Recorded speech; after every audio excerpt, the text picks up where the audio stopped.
Princess Anne did not raise her voice. She did not need to. Standing before a small gathering of senior royals and palace officials, she opened a sealed folder bearing the king's private insignia and delivered the sentence no one in the room expected to hear. Charles had removed Camilla from every remaining official royal duty. The Queen Consort was not stepping back temporarily. She had been stripped of her working role by the monarch himself. Before we go deeper into what this really means for the royal family, make sure to subscribe so you don't miss a single update. The closed doors of Buckingham Palace made the silence feel heavier. William, Catherine, Edward, Sophie, and several senior courtiers had entered the private briefing room, expecting a routine discussion about the royal calendar.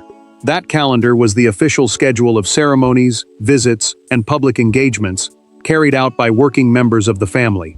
Instead, every person around the table found themselves witnessing the end of Camilla's public authority. Anne remained standing while everyone else sat. She held the cream folder against the table and explained that she was reading from a directive signed by Charles and entered into the meeting's documented account. A royal directive was a formal instruction issued in the monarch's name, carrying the force of his personal authority inside the household. This one removed the Queen Consort from state duties, official engagements, ceremonial representation, patronage work, and internal decisions, effective immediately. Camilla did not move. Her fingers tightened around the arm of her chair as the details continued. Royal patronages were charities or organizations publicly supported by a member of the family, giving that person a visible role beyond palace ceremonies. Those relationships would now be reassigned. Her future appearances would be cancelled. Her office would no longer approve schedules, issue instructions, or speak for the crown. William watched his father's wife without saying a word. The prince knew that sympathy could be mistaken for weakness, while satisfaction could reopen wounds connected to Diana and the family's painful past. Catherine lowered her eyes, fully aware that one careless expression might be presented as victory after months of tension between her and Camilla. The Princess of Wales wanted no triumph attached to another woman's humiliation. Anne then revealed the detail that changed the atmosphere completely. Charles had not merely approved language prepared by advisors. He had written the final wording himself, corrected several lines by hand, and ordered his sister to read it aloud from the signed document. The king had chosen family, not a courtier, to make certain no one softened his decision. Camilla finally looked directly at Anne. "Is this temporary?" she asked. The Princess Royal closed the folder. She gave no speech, no comfort, and no room for negotiation. No. That single word broke the last illusion. Charles had called the arrangement permanent. The order had been spoken, but the deepest wound was not the loss of duty. It was the discovery that the king had chosen his sister to stand where he could not, and that choice was about to expose what each person in the room truly had to lose. For Camilla, royal duty had never been merely a schedule of ceremonies. It was the armor that transformed decades of controversy into public legitimacy. Now, with a few controlled sentences from Princess Anne, that armor had been removed. Yet Anne was not celebrating. She understood that every word she had spoken would permanently alter her relationship with Charles, divide the family, and leave one woman facing the terrifying possibility that her place beside the king had become purely personal. Camilla remained seated as the others began to leave. State dinners, patronages, receptions, and ceremonial appearances had once proved that she belonged at the center of royal life. A patronage was an official relationship between a royal figure and a charity or public organization, giving that person a visible purpose beyond palace walls. Those duties had allowed the Queen Consort to turn public acceptance into something real. Without them, she feared she would become a wife with a title but no authority. Anne gathered the signed papers slowly. The Princess Royal had spent decades placing service above comfort, which was why Charles trusted her to carry an order no advisor could soften. She had not changed a word. She had not offered false hope. Still, the silence left behind by the departing family made her feel less like a messenger and more like the person who had delivered the wound. Camilla finally looked up. "Did you enjoy that?" she asked. Her voice stayed low, but the hostility was unmistakable. "Did you enjoy humiliating me in front of them?" Anne stopped beside the table. She told her that there had been no pleasure in the announcement, and no personal victory in what had happened. Yet she would not apologize for obeying the king. Camilla turned toward the closed door and said Charles should have stood there himself. He should have watched her hear the sentence. He should have carried the pain he had chosen to create.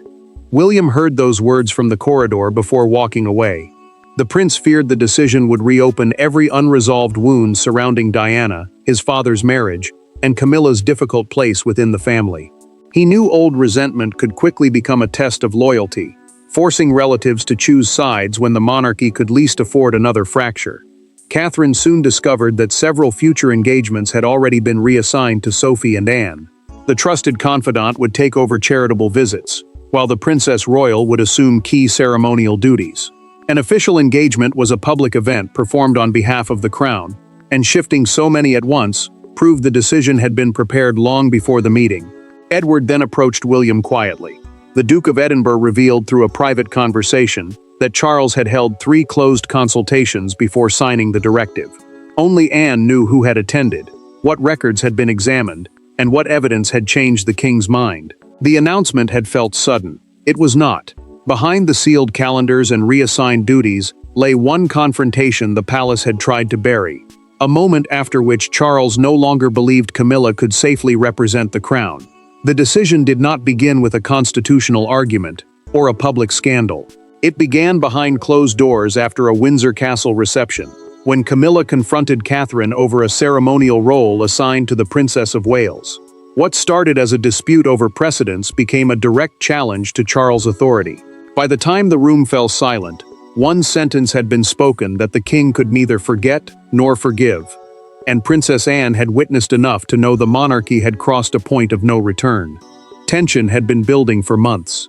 Catherine was receiving more prominent duties connected to the future of the monarchy, and every new assignment seemed to reduce Camilla's place at the center. A ceremonial role was a formal public responsibility, performed during an important national or royal occasion. To the Queen Consort, those roles were not empty symbols. They proved that she still carried authority beside Charles, rather than merely standing behind him. Charles tried to keep the peace. The king protected his wife's ceremonial standing, while allowing William and Catherine to accept greater responsibility as the future monarch and his consort. Yet the compromise satisfied no one. Camilla saw a planned retreat. The Princess of Wales saw unavoidable preparation. He saw a family moving toward a collision he still believed he could prevent. The collision came after a diplomatic reception at Windsor Castle. Camilla entered a private drawing room, where Catherine, Charles, and Anne were already speaking. A Commonwealth commemoration was an official event honoring the voluntary association of nations, linked through shared history and cooperation. Catherine had been chosen to lead the upcoming service, and the Queen Consort demanded that the assignment be reversed. Catherine stayed calm. She explained that the king's office had approved the decision, and that she had not asked for the role. Camilla pushed the printed program across the table, and accused her of using the future crown to exercise power she did not yet possess.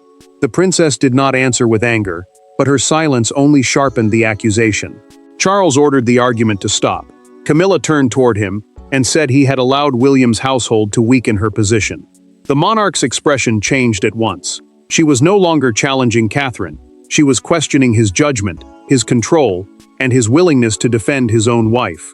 The room hardened when Charles said the assignment would stand. Camilla replied that she would refuse several future duties unless her authority was restored. Anne watched her brother remove his glasses and place them slowly on the table. He said nothing, but the gesture carried more force than anger. Later that night, Charles asked his sister to remain after everyone else had left. In a documented private account prepared for the royal review, the king admitted that no public role could be used as leverage against the sovereign. He then asked Anne whether Camilla could still separate personal grievance from public duty. Anne's answer was never repeated. Yet within 48 hours, Charles began the review that would end with his wife's removal. The Windsor dispute had shattered the king's confidence, but before he signed the order, Anne would have to face Camilla alone, and hear the argument that nearly changed everything.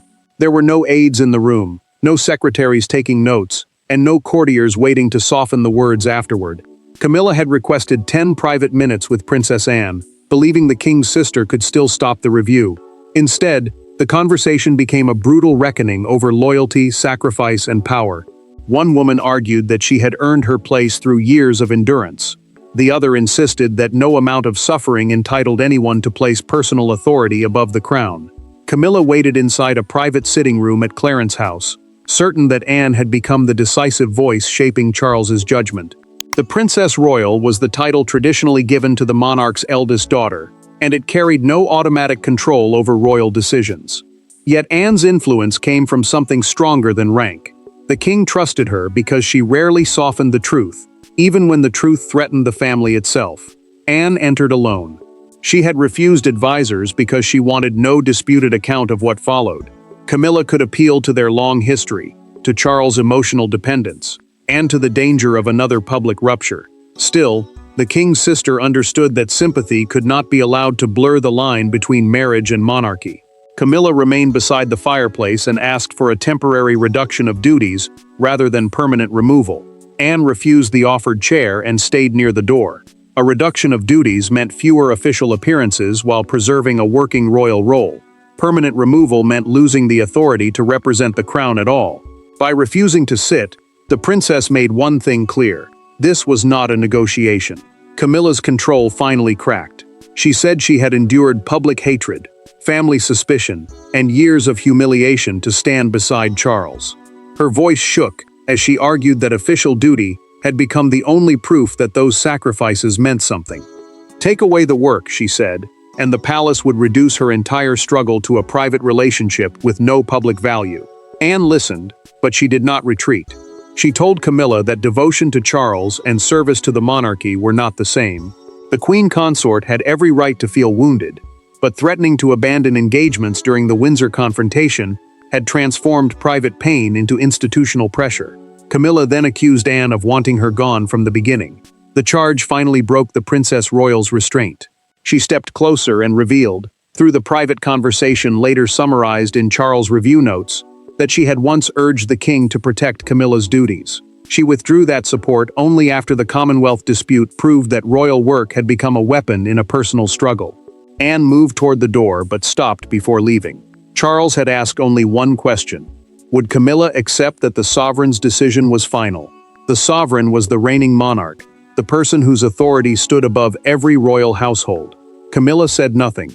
That silence became the answer Anne carried back to Buckingham Palace. She brought no recommendation, only the proof that the conflict could no longer be managed, and Charles was now preparing to make the choice that would define both his marriage and his reign. Charles made the final decision alone. The legal language had been reviewed, the calendars had been prepared, and senior advisors had explained every consequence. Still, nothing moved, until the king lifted his pen. For several minutes he stared at the last page, while Anne waited across the room. The choice before him was not simply whether Camilla would continue working. It was whether the monarch could discipline the woman he loved without destroying the private relationship that had sustained him for decades. Charles held the authority to decide who could perform duties in the sovereign's name. The sovereign was the reigning monarch, the person from whom official royal authority flowed. That meant the review did not challenge Camilla's marriage or strip away her title. It examined the practical powers attached to her working role: public engagements, patronages, ceremonial representation, and access to the machinery of the royal household. The king read the directive twice. A royal directive was a formal written order carrying the monarch's personal authority inside the institution. Anne watched him stop at the clause transferring Camilla's patronages, the charities and organizations publicly supported by a member of the family. His fingers rested on the page long after his eyes had finished moving.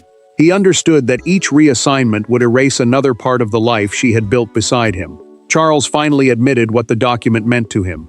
He feared Camilla would see the decision as betrayal, not discipline. Anne answered with quiet force. Failing to act, she said, would create another betrayal, one aimed at the office he had sworn to protect. The Princess Royal reminded him that the crown could not demand loyalty from others while excusing pressure from those closest to it. The monarch then asked the question he had avoided all evening: could Camilla forgive him? His sister did not pretend to know. She told Charles that forgiveness belonged to their marriage, but responsibility belonged to the crown. Love might explain hesitation. It could not erase consequence. Silence filled the study as the king signed his name. Then he added a handwritten instruction beneath the final paragraph. Anne would oversee the order's implementation personally. He feared officials might weaken the wording, delay the changes, or create exceptions to avoid confrontation. The princess read the added line and understood that he was placing the full weight of enforcement in her hands. The directive went further than cancelled appearances.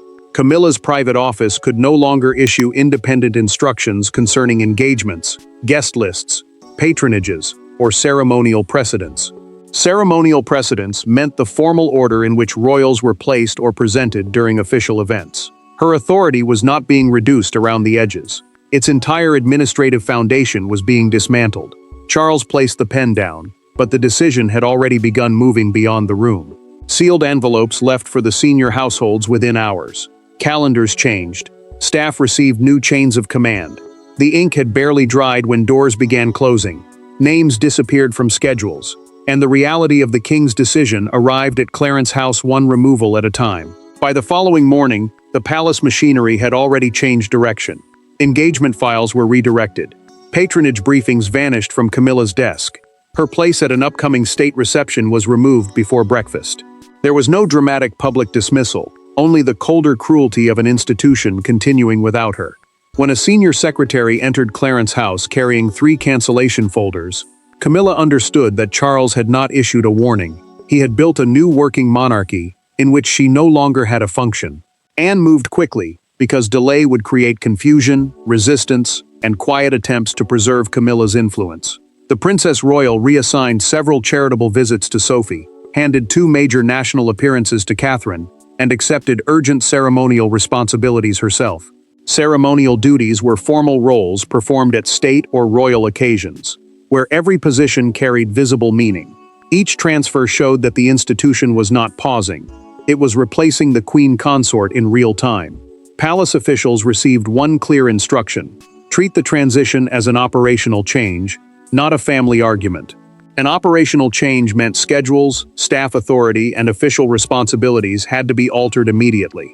No private arrangement could allow Camilla to keep approving engagements or guiding decisions through personal influence. The crown would leave no shadow role behind. Camilla opened the first folder with steady hands. Inside was the cancellation of her place at an upcoming state banquet, a formal dinner hosted by the monarch for visiting leaders or important guests. She studied the revised seating plan and found her name missing from the principal table. For several seconds, she said nothing. Then she pushed the pages away as though even touching them had become unbearable. Camilla telephoned Charles at once.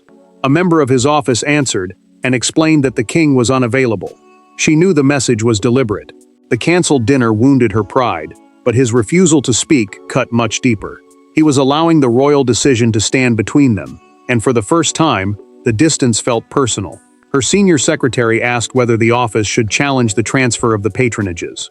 Camilla looked toward the half-packed briefing boxes and told the staff not to resist. Her voice broke before the sentence ended.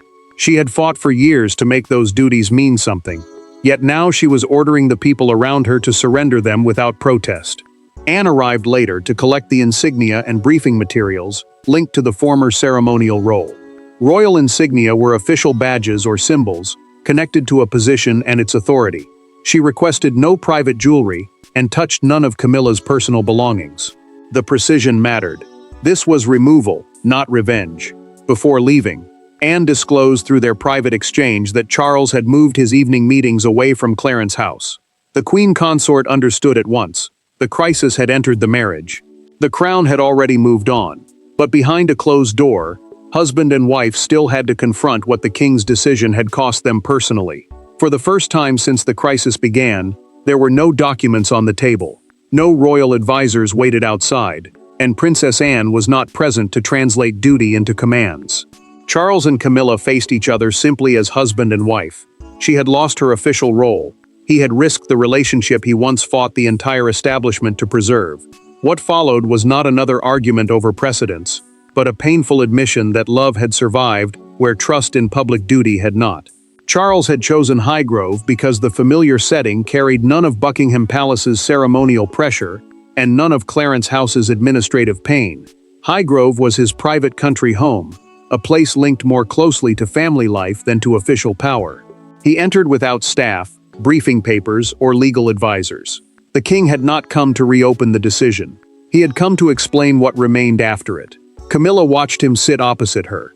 Then she asked the question that had been waiting beneath every cancelled engagement and every closed door. Did he still see her as his queen? Charles answered carefully. She remained his wife, his companion, and the woman beside whom he had built his private life. Yet he could no longer ask the monarchy to carry conflicts created inside their marriage. Camilla heard rejection in the distinction. She told him that losing her duties felt like being accepted publicly and then cast aside privately all over again. For years, royal work had proved that the suffering, criticism, and waiting had led somewhere. Now the Queen Consort feared that the palace had taken away the only public meaning attached to those sacrifices. Charles did not defend the way the announcement had been handled. He admitted that he should have spoken to her before Anne delivered the order. The monarch had allowed his sister to carry the first blow because he feared his own emotions would weaken the message. That choice had protected the decision, but it had wounded the marriage. Camilla then asked whether Catherine's growing role had influenced him. Charles refused to turn the crisis into a contest between two women. The Princess of Wales had accepted duties assigned by his office. The Windsor confrontation, he insisted, had exposed a question of authority, not jealousy. Camilla had challenged the sovereign's right to decide who represented the crown. Charles then disclosed through their private conversation that Anne had originally opposed permanent removal. His sister had urged him to consider a limited reduction instead. The Princess Royal changed her position only after Camilla refused to accept that the king's assignment of duties was final.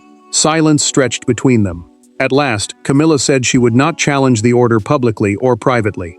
She did not apologize for feeling threatened, but she accepted that using duty as leverage had crossed a line Charles could not ignore. Their understanding was painful, but it was real. It allowed the palace to prepare a controlled statement announcing the change. Charles and Camilla had reached peace behind closed doors. But outside the gates, one empty place at a state occasion was about to tell the story more powerfully than any official words. The palace statement used measured language, a permanent adjustment of responsibilities, approved by the king and accepted by Camilla. But the public did not remember the wording. They remembered the chair. At the next state banquet, cameras captured Charles entering without his wife, while Princess Anne took the ceremonial position once associated with the Queen Consort. By midnight, one image had traveled across the world: a composed king, a watchful sister, and an unmistakably empty place where Camilla had once represented the crown. Buckingham Palace confirmed that Camilla would no longer undertake official duties, while stressing that her marriage to Charles and her personal status remained unchanged. An official duty was a public responsibility performed on behalf of the monarchy, carrying institutional authority rather than private importance. The distinction was carefully controlled, but emotionally explosive. She was still the king's wife. She was no longer permitted to serve beside him in the crown's name. Royal correspondents understood the scale immediately. They described the decision as the largest restructuring of the working family since Charles became monarch. A working royal was a family member who regularly represented the sovereign at public events and national ceremonies. Attention centered on Anne because she had announced the order, enforced its terms, and now occupied the place that proved the transition was real. The following morning, a major London newspaper placed the empty banquet chair across its front page. Beneath it appeared 5 brutal words: "The Queen who no longer serves." The headline stripped away every careful phrase issued by the palace. One image now carried the entire story, turning an internal decision into a national symbol of authority, punishment, and loss. Crowds gathered outside Buckingham Palace before noon. Some praised Charles for defending the monarchy from private pressure. Others left flowers and handwritten notes expressing sympathy for Camilla, arguing that public removal had become public humiliation. The king had protected institutional control, but he could not control the emotions his decision released beyond the gates. Anne saw the newspaper while preparing for another engagement. The Princess Royal folded it once, placed it face down, and warned her aide that the story must never become a victory narrative. She understood that new responsibility had come through family pain. Her silence at the banquet had already been examined by television commentators, who noted that she never smiled and carried the moment like a burden rather than a triumph. Camilla watched part of that coverage alone. The Queen Consort removed her reading glasses, switched off the television, and sat without speaking. For years, public duty had helped her build an identity beyond scandal and survival. Now the same public was watching that identity disappear. The empty chair ended the uncertainty. Camilla would not return to royal duty. What remained was the final verdict on Charles, Anne, and the monarchy they had chosen to protect at such a painful personal cost. In the end, Camilla was not removed from Charles' life. She was removed from the role that allowed her personal influence to carry institutional force. That distinction defined the entire crisis. The king preserved his marriage, but he refused to preserve an arrangement that had begun challenging his authority. Princess Anne did not seize power, and Catherine did not defeat a rival. A boundary was crossed, a consequence followed, and the monarchy survived by choosing duty over the comfort of avoiding pain. Camilla accepted the final arrangement without an appeal, public protest, or private campaign to reverse it. She withdrew from official engagements, patronage administration, state representation, ceremonial planning, and internal royal decisions. State representation meant appearing or speaking on behalf of the monarch during formal national occasions. Losing that function ended the Queen Consort's power to act in the crown's name, even though her marriage and personal title remained untouched. Charles divided her former responsibilities among Anne, Catherine, Sophie, William, and Edward. The king refused to hand the entire role to one person, because that would have made the outcome look like a victory, a replacement, or the triumph of one royal faction over another. Instead, the work was spread carefully across the family. The transition strengthened the institution, but it left no doubt that Camilla's working position had disappeared permanently. Camilla closed the final briefing box herself at Clarence House. An official briefing box held schedules, reports, correspondence, and instructions connected to royal work. She rested her hands on the lid for a moment, then asked that it be delivered to Buckingham Palace. No speech followed. No dramatic resistance came. The small act said everything. The public chapter she had fought so hard to build was over. Charles visited her that evening without staff. He did not reverse the directive, offer false hope, or pretend the pain could be repaired with a few gentle words. The monarch admitted that his delay had allowed fear, resentment, and silence to deepen the conflict. He had protected himself from confrontation until confrontation became unavoidable. Camilla listened, and although forgiveness did not come easily, she understood that his decision would stand. Anne later returned the sealed original order to the Royal Archive, the protected collection where important monarchy records were preserved. The Princess Royal told her brother that she had enforced his instruction because the crown required clarity, not because she wished to punish his wife. Charles accepted that truth, knowing his sister had carried the burden he had hesitated to face. The final meaning was unmistakable. Marriage to the sovereign could not override obedience to the sovereign's judgment. Camilla lost the duties that gave her public authority. Charles lost the illusion that love could shield everyone from consequence. Anne became the painful messenger of the principle that had shaped her entire life. The crown survives only when those closest to it accept limits. The palace doors did not close on Camilla as Charles' wife. They closed on her authority as a working royal. With that distinction made, the crisis ended, the decision stood, and the monarchy moved forward without ambiguity. Thanks for watching. Please don't forget to like and subscribe, and we will see you in next one.